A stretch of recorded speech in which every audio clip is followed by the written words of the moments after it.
Hola a todos, les doy la bienvenida una vez más a este subcurso, el curso básico de informática e iniciación a Internet. Como ya les dijimos en el vídeo pasado, hicimos una presentación de lo que iba a hacer el panorama general del curso. Esta vez vamos a avanzar un poquito. Entonces vamos a empezar a definir con más claridad lo que es la informática y en qué consiste. Entonces hay varias definiciones con las que uno puede encontrarse por ahí, pero una de las más simples que nosotros consideramos para este curso es que la informática realmente no es más que un conjunto de conocimientos que hacen posible el tratamiento automático de la información, generalmente por medio de dispositivos electrónicos, ¿vale? Pueden ser computadoras convencionales de toda la vida, una torre con su monitor y el resto de cosas. Puede ser un teléfono móvil, ¿vale? Puede ser un teléfono móvil como este que tengo, o puede ser algún otro dispositivo tan elemental como este. Este es un lapicero electrónico cuya función realmente es un ratón, ¿vale? Es un ratón y otros dispositivos más. O sea, el fin último de la informática es ayudar a procesar la información por medio de estos dispositivos, con el fin, podré decir yo, de hacerle el trabajo más fácil al ser humano. Por ejemplo, la Wikipedia define la informática como también llamada computación. Es una ciencia que administra métodos, técnicas y procesos con el fin de almacenar, muy importante ese término, almacenar, procesar y transmitir información y datos en formato digital. En otras palabras, la informática es una ciencia. ¿Qué se entiende por ciencia? La ciencia no es más que son conocimientos que siguen un patrón, tienen unos modelos, ¿vale? Y esos patrones o esos modelos o esos mecanismos en ese caso, de almacenar, de procesar y transmitir la información, ¿eh?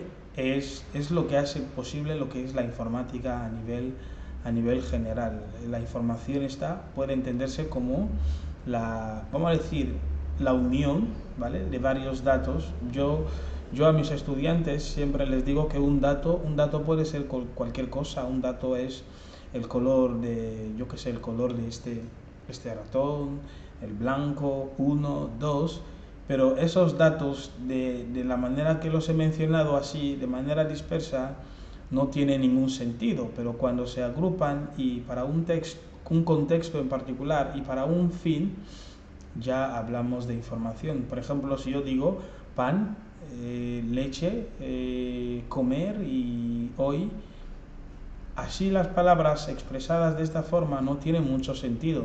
Pero si yo digo hoy quiero comer pan con leche, si yo ordeno todos estos datos y los contextualizo, ¿vale?, y para un determinado fin, pues yo ya tengo lo que es información. Entonces, la informática generalmente lo hace a través del uso de equipos electrónicos, ¿vale? Entonces, vamos a hacer un poco de historia. Realmente el ser humano, desde hace millones y millones de años, ha tenido la preocupación de mejorar su hábitat y los sistemas que le permiten comunicarse con otros seres humanos. De hecho, me acuerdo que mi madre me solía decir que anteriormente nuestros antepasados, bueno, yo soy un hombre fan, ¿vale? Soy un bantú. Nuestros antepasados tenían diferentes maneras de comunicarse. Tenían, por ejemplo, lo que se llamaba un Q, que muchas veces cuando había que informar al pueblo o la aldea de alguna noticia, se tocaba de una determinada forma, según el tipo de noticia, ¿vale? Si era una noticia triste, se tocaba de alguna forma. Si era una noticia que conllevaba alegría, también se tocaba de una forma diferente. Entonces el ser humano en diferentes culturas ha tratado de mejorar esos sistemas, esos mecanismos con los que se comunica con otros seres de su especie. Por eso se ha clasificado generalmente tres etapas, ¿vale? Las tres etapas desde la aparición del lenguaje oral. Una de las primeras es la aparición de la escritura.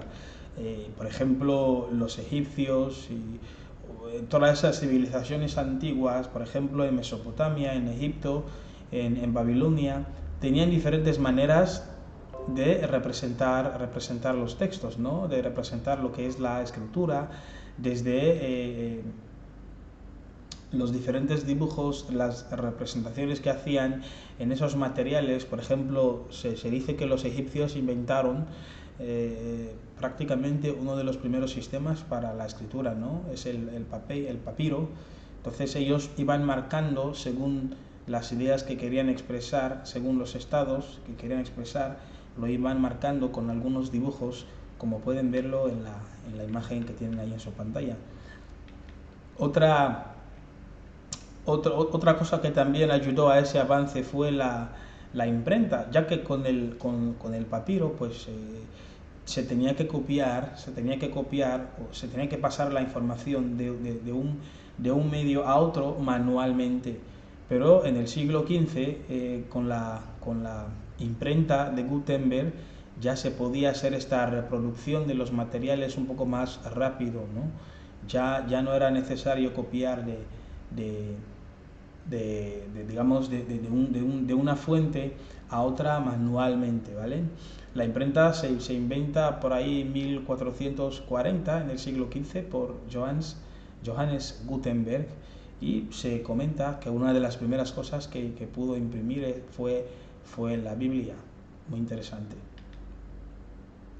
Y también otro avance que se considera a la hora de hablar de mecanismos de comunicación en la sociedad humana, también es el telégrafo, ¿no? Que se considera el primer sistema inventado que podía enviar información a larga distancia, ¿vale?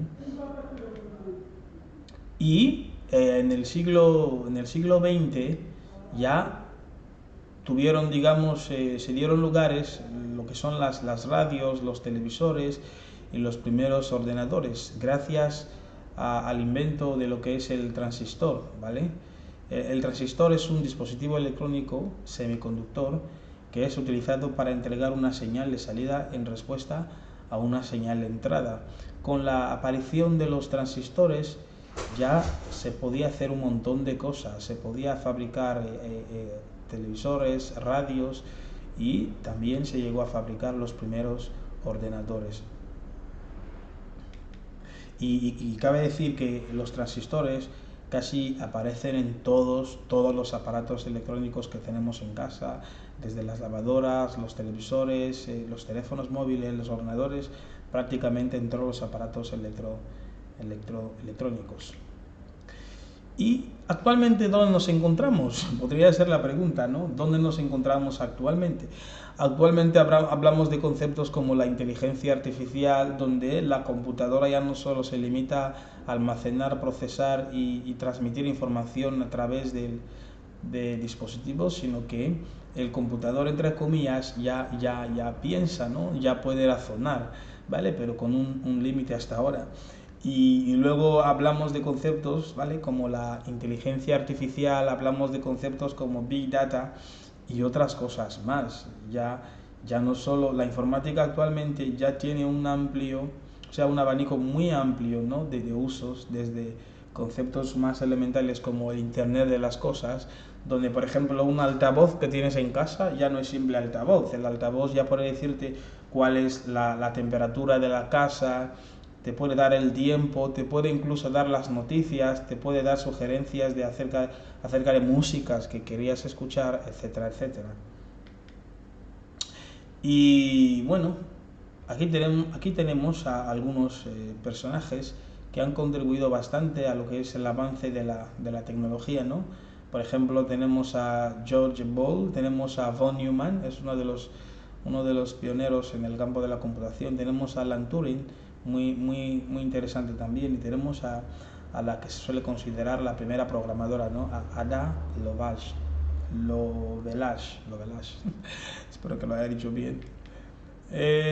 Bueno, ahora los primeros computadores eran enormes, no se parecía nada a lo que tenemos hoy en día, como ese teléfono móvil. Los primeros computadores eran enormes y podían ocupar salas enteras. Entonces, por eso tenemos algunos ejemplos aquí en pantalla. Por ejemplo, se comenta que el ENIAC, uno de los primeros computadores que se fabrican creo que después de la Segunda Guerra Mundial, por ahí 1945, podían ocupar toda una sala. Entonces, no es nada comparado con lo que tenemos hoy en día. Hoy en día tenemos computadores tan pequeñas que podrían solo cubrir la palma de mi mano. Existen computadoras así, incluso más pequeñas que la palma de mi mano. Así que más o menos aquí la primera unidad, que era un poco de historia, que ya en el primer vídeo lo comentamos así, pero en forma de repaso e introducción, pero esta vez hemos ido un poco más allá, ¿no? Hemos intentado explicar algunos detalles, pero recuerden que si no entienden nada ahora mismo, no se preocupe, puede ver el vídeo otra vez, y si tiene alguna duda siempre puede hacerlo con nuestros contactos, que ya sabe que siempre tenemos aquí en pantalla. Así que les espero en el próximo vídeo. Pórtense bien y que sean felices. Chao.